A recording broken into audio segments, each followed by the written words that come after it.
Hello, welcome to Dungeon Dwellers Podcast. I'm your host Justin, and today we're going to react to Evangelion 3.0 plus 1.0 Thrice Upon A Time reviews, which because it was released yesterday, and I thought I should react to the reviews since I'm probably not going to be able to watch the movie in a year or two, because that's usually how it goes. Though apparently Amazon Prime is planning on releasing it worldwide.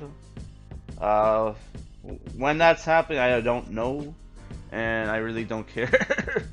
So we're gonna react to two sources. We're gonna react to MyAnimelist, and we're gonna react to Letterboxd's reviews. So sorry for the noise. I'm just on my PS4 right now.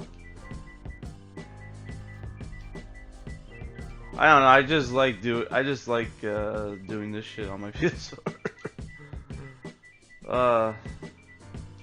On a time. Letterboxd.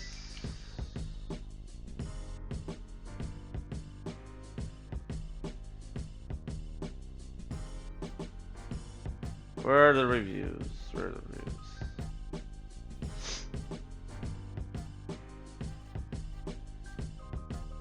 Is there actual reviews, or? Because most of the comments are, I haven't seen it yet, blah blah blah. Guys.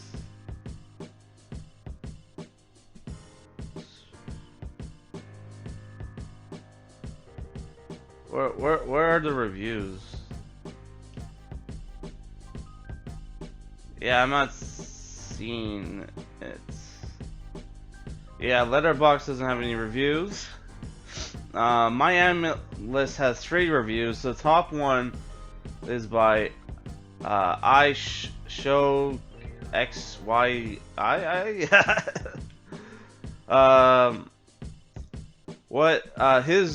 His overall rating was 9 out of 10, which is like, holy crap, dude.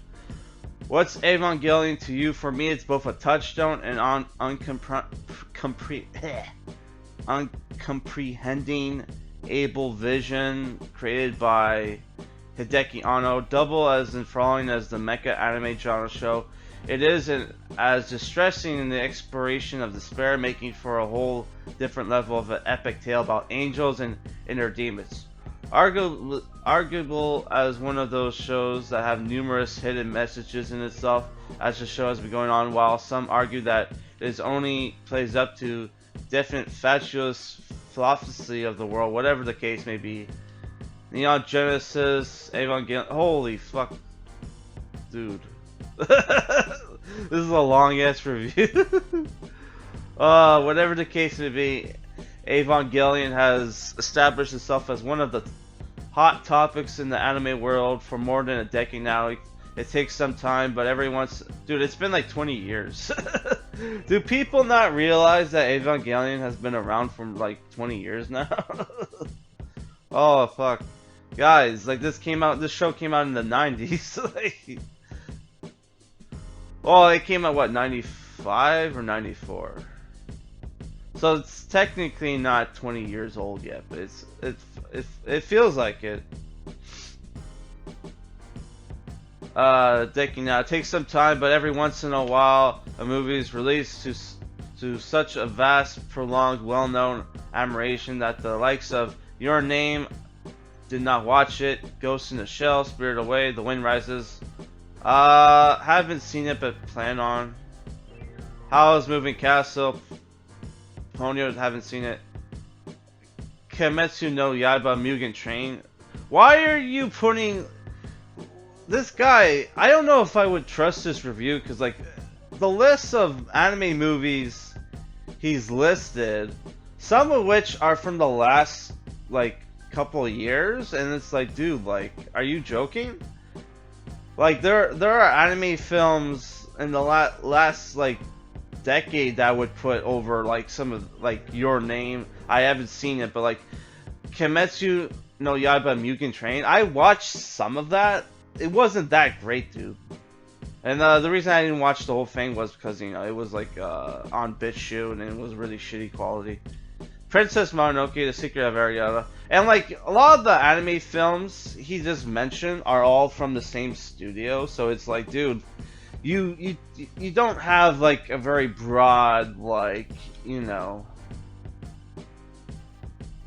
like you don't have a very broad like range of shit. Like it, like most of the shit is like one Studio Ghibli, a couple like, you know, like Ghost in the Shell. Yeah, that's a great one. I would put that. If I were to make a top 10 anime films list, Ghost in the Shell would be there. But like, what the fuck is this shit? It's like most of them is from the same studio, and the others is like the shit Zoomers watch. It's like, what the fuck?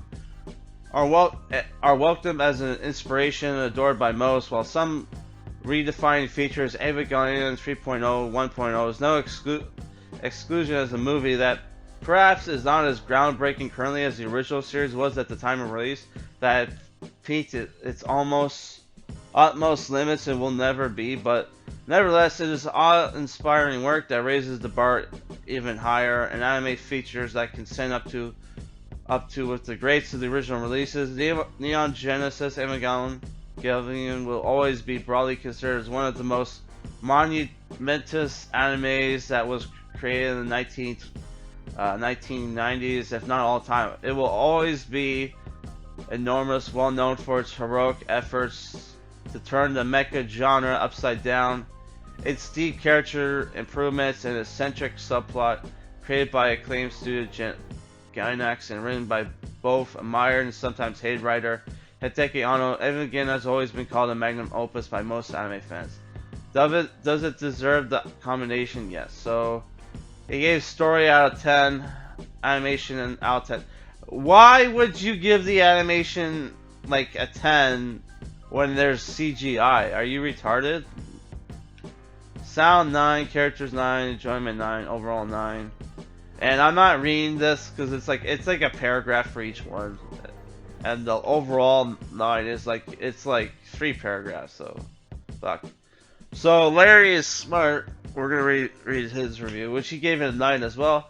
I just came back from watching this in the theater at Tildeer, the most satisfying ending to Evangelion with some clavets. I would say off the bat that I only recently sat down and watched the original series and remake movies. Oh my god, so this guy's a newbie, so I should give a shit about his opinion. Why? Well, we'll just read his review. And remake movies, and honestly I was kind of iffy about them. This review is coming from not a Ava super fan, but a fan of movies and entertainment. What I found satisfying might ultimately not be someone who has stuck with and loved the series for so long after. That being said, let me start with what I know best: animation and art design. Overall, I'll just read his overall since it's short. Well, he gave like animation 8, sound 9, character 10, story 8, enjoyment 10, overall 9. I really give 10s, and this is no exception. It was a step away from perfection, but slipped and made a really good recovery. If you already seen the first 3 movies, I have no doubt you'll see this one. But if you weren't down to starting up the series, I assure you that the ending at least is worth your time. Okay, the last one is by the Crema Mosa 666. I can't tell if this is a woman or a guy, because I don't know. There's some Photoshop going on in this picture. So he or she gave it overall 9. Thank you, Mr. Anno. Thank you for delivering the finale we've all been waiting for since 2013. Thank you for not disappointing. It is and will remain a very satisfying ending for the beloved franchise. It is in fact an end of all Evangelion. Hopefully no one will ever come up with milking it no more. I wish, but that's probably it's going to get milked even more. Before starting the entirely let's all of you ask yourself how much you love Evangelion and what's it mean for you. That this finale is pretty much a definition of a lover, not only for the fans, but as well Otto himself, from himself, as we are bound to strict and smooth vision that the ending is so bombastic, but as well self-aware style. It's been beyond me in whole franchise as this. Fuck, my fucking throat is so dry. I probably should have drank some water before reading the shit. This review is completely spoiler free, so I'm not gonna read all this. Story 9, art 9, sound 8, character 8, enjoyment 9, overall 9. Yes, it is the ultimate Evangelion for the new generation. Lighter, funnier, definitely less depressing. I like Otto when he has his vision sharp and dear. This time there's no place for some weird complications. It is great finale this franchise deserves. As well pointed goodbye. Never expected to get such an ending, especially having orgy of destruction before my eyes. But yes, you will be satisfied whether you are a fan of the franchise or just casual viewer. Evangelion is done. The end of Evangelion has finally arrived. Rejoice! It was great 25 years long journey. Thank you, Mr. Arnold. I am grateful. We all are. Oh, okay. Yeah, so people are giving it really high reviews so far.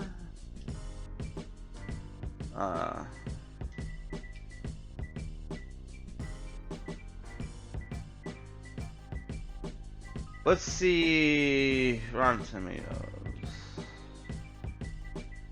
Does Rotten Tomatoes has reviews, right?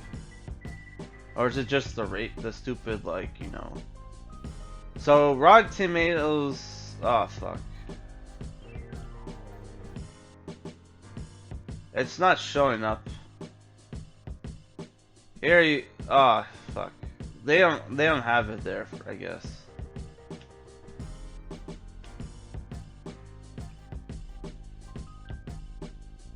Let's see, is there any articles about this? What's Japan's reaction?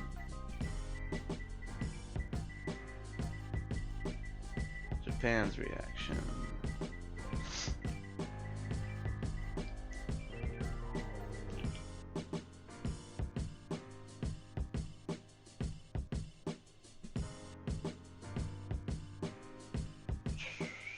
DualShockers.com. Is that a real website?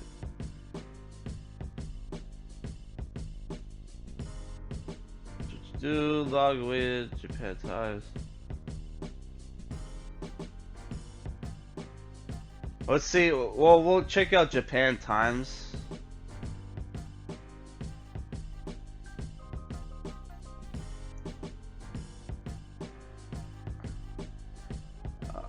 They have an article here. The long-awaited final Evangelion film underlines the strength of its legacy.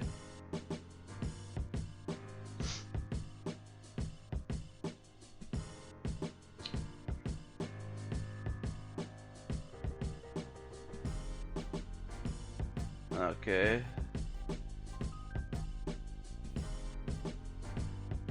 Why a Japanese man probably took his wife's last name. A token of merger would be a bad omen for the world's 2021. Oh, I thought. Oh, fuck. I thought that I read like I read what I thought was a comment, but what it was actually was a link to an article. I thought that was like a comment about the article, which was a reaction to the movie. But like apparently some Japanese dude took his married a white woman and took her last name. Oh fuck. Because if people don't know, Gendo Ikari's real name, last name isn't Ikari, it's something else. He took his wife's last name. So I saw that. I'm like, yeah, I'm not reading that article. Fuck it. Yeah. So I don't know. It looks like the reviews are good. I'm looking forward to the movie. You know, hopefully I can watch it. Like, you know, like hopefully this shit comes out on Blu-ray and DVD soon. All right, guys. Peace.